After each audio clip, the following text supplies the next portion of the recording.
Congress party పరిస్థితి నిజంగా చెప్పాలంటే దేశంలో చూస్తుంటే దయనీయంగా ఉంది. కాంగ్రెస్ పార్టీ పరిస్థితి చాలా ఢిల్లీ లాంటి ఒకప్పుడు అధికారంలో ఉన్నటువంటి కాంగ్రెస్ పార్టీ ఢిల్లీలో షీలా దీక్షిత్ గారు వరుసగా ముఖ్యమంత్రిగా ఉన్నారు. సో ఆ సమయంలో షీలా దీక్షిత్ గారి యొక్క అభివృద్ధి గురించి అనేక సార్లు మొన్న కూడా షీలా దీక్షిత్ చర్చ అయినా ఈరోజు కాంగ్రెస్ పార్టీకి ఓటడానికి ఎవరు సిద్ధంగా లేరు. సో కాంగ్రెస్ పార్టీ పైన ప్రజల లోపల ఎలాంటి విశ్వాసం లేదు. కాంగ్రెస్ పార్టీ అయితే డెవలప్మెంట్ చేస్తుందనో, కాంగ్రెస్ పార్టీ వస్తే బాగవుతుందనో అనే విశ్వాసం ప్రజల లోపల లేదు. కాబట్టి అక్కడ ప్రజలు ఎవరు కూడా కాంగ్రెస్ పార్టీ ఒక్క ఎమ్మెల్యేని కూడా గెలిపించలేదు. ఈ ఎన్నికల ఫలితాలు తెలంగాణ రాష్ట్రం మీద ప్రభావితం చేయబోతుంది. తప్పకుండా దేశవ్యాప్తంగా కూడా ఈ ఎన్నికల రిజల్ట్స్ అనేటివి, ఎందుకంటే ఢిల్లీ కేంద్రంలో ఈరోజు భారతీయ జనతా పార్టీ ఆఫ్టర్ అంటే 3 డికేడ్స్ అంటే దాదాపు 28 సంవత్సరాల తర్వాత అక్కడ అధికారంలోకి వచ్చింది భారతీయ జనతా పార్టీ.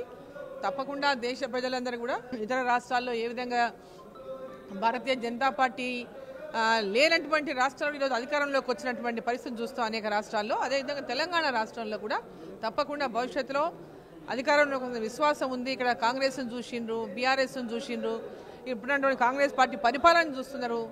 చాలా ఘోరంగా విఫలమైంది తెలంగాణలో కాంగ్రెస్ పార్టీ యొక్క పరిపాలన.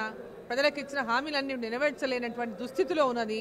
వాళ్ళ లోపలనే ఈరోజు ఒకరు మాట్లాడితే ఎమ్మెల్యే లోపల కూడా చాలా తీవ్రమైనటువంటి అంటే డిస్సాటిస్ఫాక్షన్ వ్యక్తం చేస్తూ ఉన్నారు ప్రభుత్వం పైన. సో తప్పకుండా భారతీయ జనతా పార్టీ వైపు ప్రజల చూపు ఉన్నది తెలంగాణ రాష్ట్రంలో.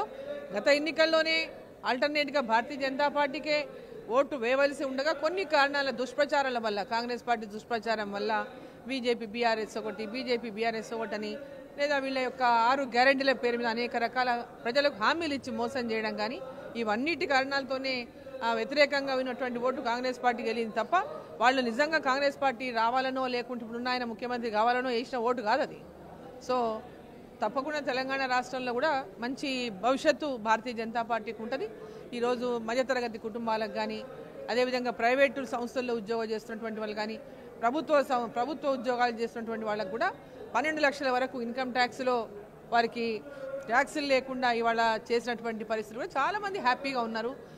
అసలు అంటే ఎక్స్పెక్ట్ చేయలేదు వాళ్ళు ఇంత చేసి, ఎందుకంటే గతంలో 7 లక్షలు ఉన్నదాన్ని ఒకేసారి 12 లక్షలు చేస్తారని ఎవరు ఊహించలేదు.